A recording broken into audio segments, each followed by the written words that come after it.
Hello everyone! Welcome back to our video tutorial in Math 9. For this video, we will be learning on how to use the 6 trigonometric ratios. Also, I will be guiding you on how to answer the engagement and assimilation part in your Learner's Packet Week 1 4th quarter.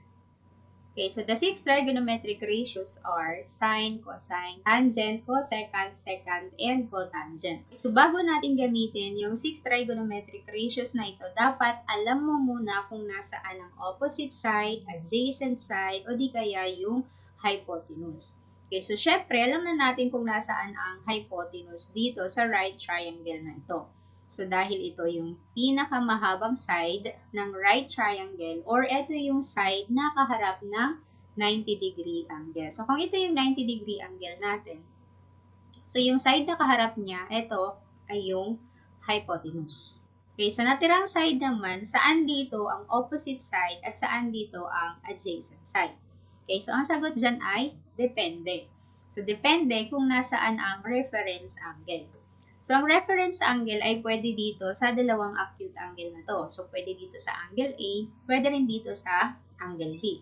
So, let's say, ang reference angle natin ay, nandito yung reference angle natin sa angle A. So, ito nga pala guys, ang basa natin dito ay theta. Okay, so dahil nandito yung reference angle niya, pwede na natin malaman kung nasaan ang opposite side niya at ang adjacent sa kanya.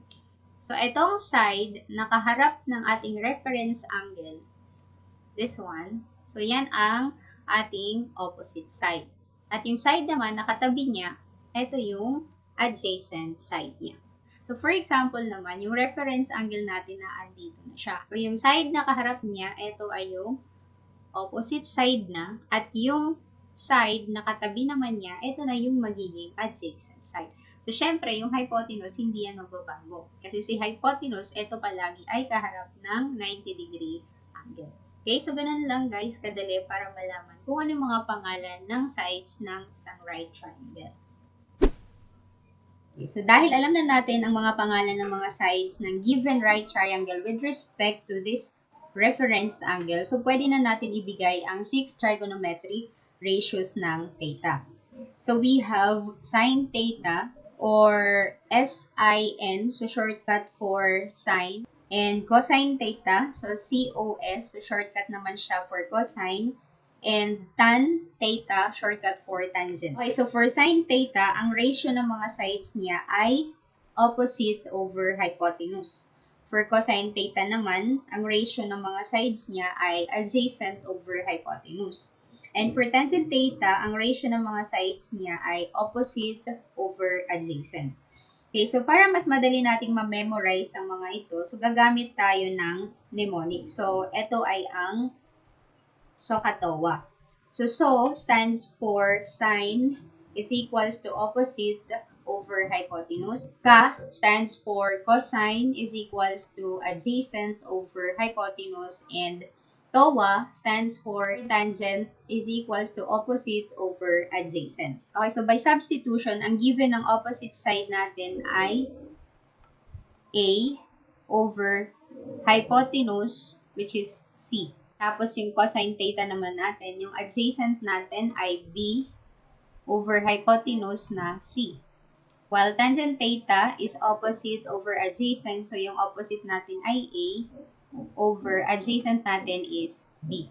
Okay, so we have 1, 2, 3 na trigonometric ratios. So, ano pa yung tatlong natitira? Okay, so itong tatlong ito yung tinatawag na primary trigonometric ratios. And yung secondary trigonometric ratios ay actually reciprocals of these primary trigonometric ratios. So, ibig sabihin, babaliktarin lang natin yung mga ratio nila. Ang reciprocal ng sin theta ay tinatawag na cosecant theta, or yung CSC, so shortcut for cosecant, equal yan sa reciprocal nito or ng sin theta, which is hypotenuse over opposite, which is equal to C over A. Tapos yung cosine theta naman, ang reciprocal niya ay secant theta, so SEC, or sec, shortcut for secant, which is equal sa reciprocal naman ng cosine. And that is hypotenuse over adjacent, which is equal to C over B.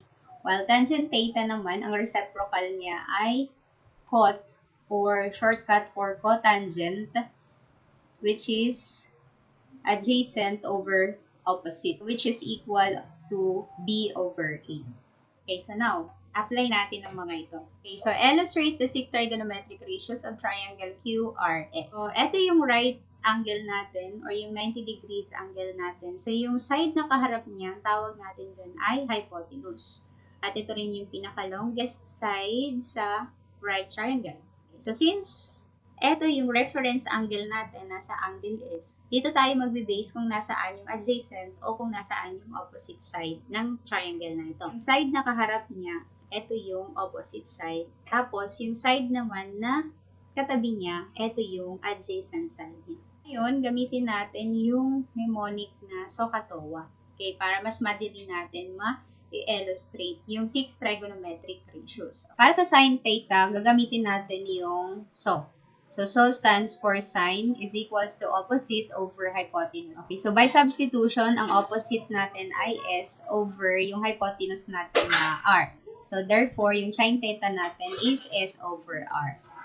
Para sa cosine theta naman, gagamitin naman natin yung Ka. Ka stands for cosine is equals to adjacent over hypotenuse. So, by substitution, adjacent natin is equals to Q, while yung hypotenuse natin is equals to R. So, therefore, our cosine theta is equal to Q over R. At para naman sa tangent theta, gagamitin naman natin yung TOA. TOA stands for tangent theta is equals to opposite over adjacent. So, by substitution, opposite natin is S over adjacent na Q. So, our tangent theta is equals to S over Q. Now, pagkatapos natin sagutan yung primary trigonometric ratios, so madali na natin masasagutan yung secondary trigonometric ratios. Bakit? Dahil ang mga ito ay equal lamang sa reciprocal ng mga primary trigonometric ratios. Para makuha natin yung cosecant theta, kukunin lang natin yung reciprocal ng sin theta natin. We have cosecant theta is equals to hypotenuse over opposite. So, binaliktad lang natin, which is equal to R over S. So, binaliktad lang din natin. So, therefore, our cosecant theta is equals to R over S.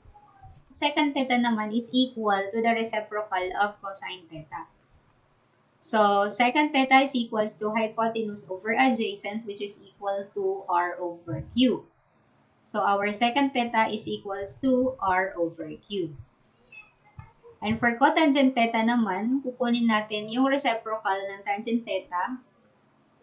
So, cotangent theta is equals to adjacent over opposite, which is equal to Q over S. So, our cotangent theta is equals to Q over S. Okay, next, let's proceed to learning task number 2. Illustrate the 6 trigonometric ratios given the following measurement of triangle A, B, and C. So, yung B natin, yun yung right angle. So, ito yung 90 degrees angle natin. So, yung side na opposite sa kanya, ito yung hypotenuse. Tapos, ito yung reference angle natin, nasa angle C. Yung side na kaharap niya, ito yung opposite side. Tapos, yung side naman na katabi niya, ito yung adjacent na side. Itin lang natin ulit yung Soh-Cah-Toa. So, unahin muna natin sa Soh para sa sine theta. So, sine is equals to opposite divided by hypotenuse. So, yung opposite natin ay 9. Hypotenuse is 15. So, we have 9 over 15. So, pwede pa natin to i-lowest term. So, we have 3 over 5. For cosine theta naman, so we will use this one. Ka.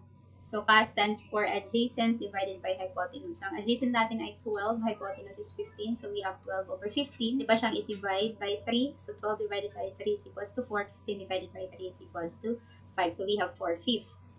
Then, for tangent theta naman, so, ito yung gagamitin natin for tangent theta, TOA. TOA stands for opposite divided by adjacent. So, ang opposite natin ay 9, adjacent is 12. So, we have 9 over 12. So, pwede pa siyang i-lowest term. 9 over 12 is 3/4.